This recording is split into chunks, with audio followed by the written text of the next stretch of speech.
दोस्तों, सऊदी अरब में तेल की बात अक्सर होती है, लेकिन पानी की बात अब ज्यादा जरूरी हो गई है। तेल के कारण सऊदी अमीर है, पर पानी की प्यास यहाँ लगातार बढ़ती जा रही है।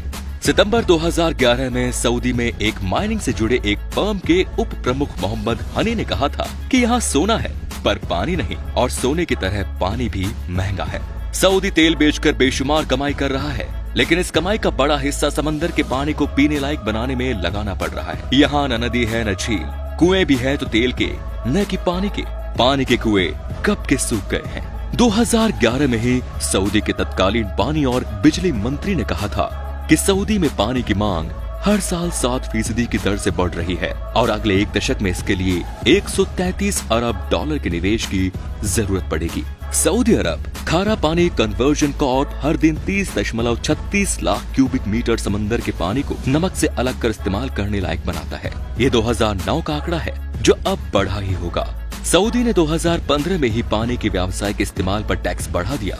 सऊदी पानी पर टैक्स इसलिए बढ़ा रहा है ताकि उसका बेहिसाब इस्तेमाल रोका जा सके। कई रिसर्चों का कहना है कि सऊदी अरब का भूमिगत जल अगले 11 सालों में पूरी तरह से खत्म हो जाएगा। सऊदी अरब के अरबी अखबार अल वतन की रिपोर्ट के मुताबिक खाड़ी के देशों में प्रति व्यक्ति पानी की खपत दुनिया भर में सबसे ज्यादा है। सऊदी अरब में प्रति व्यक्ति पानी की खपत हर दिन 265 लीटर है, जो कि यूरोपीय यूनियन के देशों से दुगनी है। सऊदी अरब में एक भी नदी या झील नहीं है। हजारों सालों से सऊदी के लोग पानी के लिए कुओं पर निर्भर रहे, लेकिन बढ़ती आबादी के कारण भूमिगत जल का दोहन बढ़ता गया और इसकी भरपाई प्राकृतिक रूप से हुई नहीं।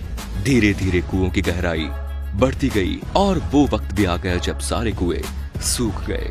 सऊदी में हर साल दिसंबर जनवरी में तूफान के साथ बारिश आती है, लेकिन ये 1 या 2 दिन की ही होती है। सऊदी में मीठे पानी की विकराल समस्या है। सबसे पहले सऊदी में भूमिगत जल का उपयोग किया गया, लेकिन ये नाकाफी साबित हुआ।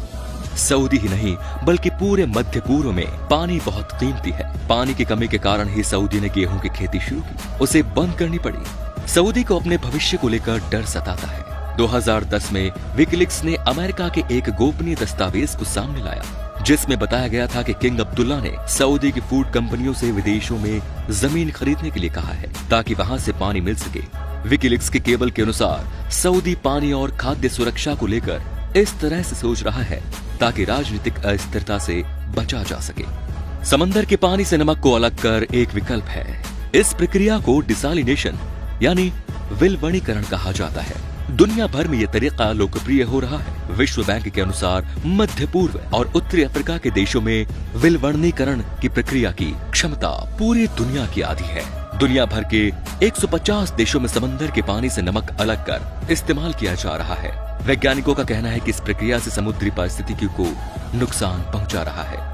खाने पीने का सारा सामान सऊदी विदेशों से खरीदता है। वहाँ खजूर फल को छोड़कर किसी भी अनाज का उत्पादन नहीं होता। ग्राउंड वाटर के भरोसे तो सऊदी चल नहीं सकता, क्योंकि वो बचा ही नहीं। पिछले 50 सालों से सऊदी समंदर के पानी से नमक अलग कर इस्तेमाल कर रहा है। यहाँ हर साल डिसालिनेशन प्लांट लगाए जाते हैं और अपग्रेड किए जाते हैं। ये बिल्कुल सच है कि इस प्रक्रिया में बहुत खर्च आता है और ये गरीब मुल्कों की वश की बात नहीं। यमन ऐसा करने में सक्षम नहीं। मुझे नहीं पता कि लंबे समय में डिसालिनेशन कितना सुलभ होगा या किस तरह की जटिलता आएगी। जलवायु परिवर्तन के कारण अरब के देशों पर सबसे बुरा प्रभाव पड़ रहा है। पूरे मध्य पूर्व और उत्तरी अफ्रीका पर जल विहीन होने का संकट गहरा रहा है। संभव है कि इंसान पेट्रोल के बिना जिंदा रह ले, लेकिन पानी के बिना तो मनुष्य अपना अस्तित्व भी नहीं बचा पाएगा, और सऊदी अरब इस बात को बखूबी समझता है। सऊदी ने अपनी जमीन पर गेहूं उगाने की कोशिश की थी, लेकिन बहुत महंगा पड़ा था। वो कहते हैं सऊदी ने गेहूं फील्ड बनाया। इसके लिए सिंचाई में इतना पानी लगने लगा कि जमीन पर नमक फैल गया। कुछ ही सालों में यह जमीन पूरी तरह से बंजर हो गई। वो पूरा इलाका ही जहरीला हो गया। पूरे इलाके को घेर कर रखा गया है ताकि कोई वहाँ पहुँच नहीं सके। सब्जी उगाई जाती है, लेकिन बहुत ही प्रोटेक्टेड होती है। खजूर यहाँ का कॉमन पेड़ और फल है। खजूर एक ऐसा फल है जिसमें सब कुछ होता है। हालांकि ज्यादा खाने से शुगर बढ़ने का खतरा रहता है। यहाँ पेड़ काटना बहुत बड़ा जुर्म है। तो दोस्तों, जैसा कि शुरू से कहते आए हैं कि जल ही जीवन है, ये समस्या किसी भी देश के साथ आ सकती है। आज सऊदी इस चीज से जूझ रहा है। हो सकता है कल को सारा विश्व इसकी चपेट में आ जाए। इसीलिए जल का दोहन कम से कम करें और वीडियो को अधिक से अधिक शेयर करें ताकि पानी को लेकर लोग जागरूक हो सके। धन्यवाद।